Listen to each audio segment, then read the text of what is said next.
کیا حضور صلی اللہ علیہ وسلم کا دیکھنا اور اللہ کا دیکھنا ایک جیسا ہے؟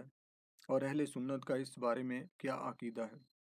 یاد رکھیں کہ جب بھی اہل سنت حضور صلی اللہ علیہ وسلم کی صفات بیان کرتے ہیں کہ آپ دور و نزدیک سے دیکھ سکتے ہیں، سن سکتے ہیں، تو اس کا مطلب ہرگز یہ نہیں ہوتا کہ بعینی اللہ کی طرح، کیونکہ اللہ تعالیٰ کی ہر صفت چار خوبیوں سے ضرور متصف ہوتی ہے۔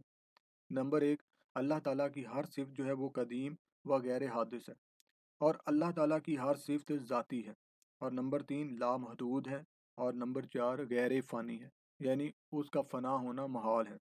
جبکہ اللہ کے مقابلے میں مخلوق کی ہر صفت ان چار خوبیوں سے خالی ہوتی ہے، یعنی مخلوق کی ہر صفت غیر قدیم و حادث ہے، اور اللہ کی عطا کی ہوئی ہے، اور محدود ہے، اور فانی ہے۔ اب یہ الگ بات ہے کہ وہ فنا ہوگی یا نہیں، لیکن ممکن ہے اس کا فنا ہونا، جبکہ اللہ تعالیٰ کی ہر صفت کا فنا ہونا محال ہے۔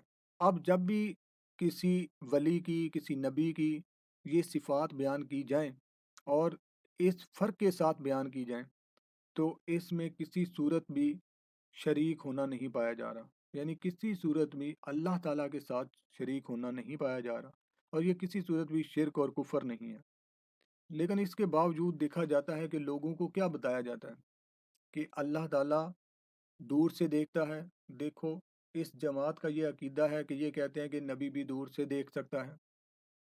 اللہ تعالیٰ دور سے سنتا ہے، اس جماعت کا یہ عقیدہ ہے کہ دیکھو نبی بھی دور سے سن سکتا ہے۔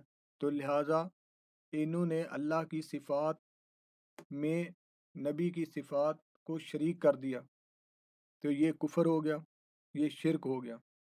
لیکن در حقیقت وہ مولوی لوگوں کو صحیح بات نہیں بتاتا، سچی بات نہیں بتاتا۔ آپ فیصلہ کریں کہ کیا کبھی کسی نے یہ کہا ہے کہ اہل سنت کا یہ عقیدہ ہے کہ حضور صلی اللہ علیہ وسلم کا دور سے دیکھنا اور دور سے سننا وہ اس لحاظ سے ہے، وہ اللہ تعالیٰ کی عطا سے ہے، وہ اللہ تعالیٰ کی طاقت سے ہے، وہ محدود ہے؟ نہیں، صرف اتنا ہی بتایا جاتا ہے کہ ان کا یہ عقیدہ ہے اور یہ درست نہیں ہے۔ دیکھیں، جس جماعت کا جو عقیدہ ہے وہ کہتی ہے کہ ہمارا عقیدہ یہ ہے، جبکہ دوسرا لوگوں کو بتا کیا رہا ہے کہ نہیں جی، اس جماعت کا یہ عقیدہ نہیں ہے، اس جماعت کا یہ عقیدہ ہے۔ جب وہ کسی کو بھی اس نظریے سے بتائے گا اور اس فرق کے ساتھ بتائے گا، تو پھر اس کو خود بھی پتا ہے کہ یہ شرک نہیں ہے، لہٰذا اسے عام مسلمانوں کے لیے ان چیزوں کا جاننا ضروری ہے، تاکہ یہ کچھ لوگ جو ہیں وہ آپس میں لوگوں کے درمیان نفرتیں پیدا نہ کر سکیں، اور لوگ ایک دوسرے کو کافر یا مشرک نہ کہتے پھرے معاشرے میں، بلکہ وہ مسلمان اور بھائی بھائی بن کے رہیں آپس میں۔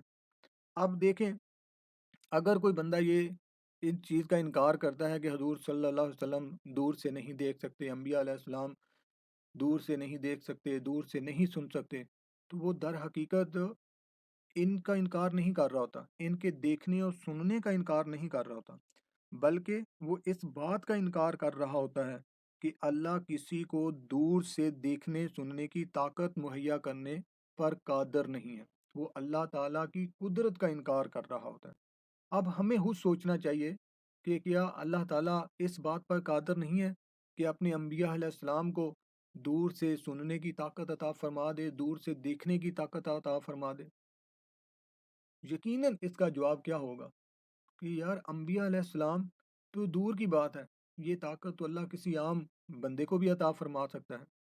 تو جب یہ طاقت اللہ تعالیٰ عام بندے کو بھی دے سکتا ہے، پھر انبیاء تو بدرجہ اولیٰ اس کے زیادہ حقدار ہیں۔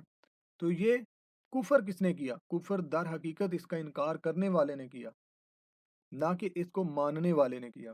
اس لیے ہمیں چاہیے کہ ایک دوسرے کو کافر اور مشرک کہنے کی بجائے ایک دوسرے کے عقیدے کو پہلے صحیح طرح سمجھیں، اس کی حقیقت کو جانیں کہ آیا اس کے عقیدے کی حقیقت کیا ہے۔ اللہ تعالیٰ سے دعا ہے کہ ہمیں اس نفسا نفسی کے دور میں ایک دوسرے سے پیار محبت سے رہنے کی توفیق عطا فرمائے، نہ کہ ہم ایک دوسرے کو کافر اور مشرک کہتے پھریں۔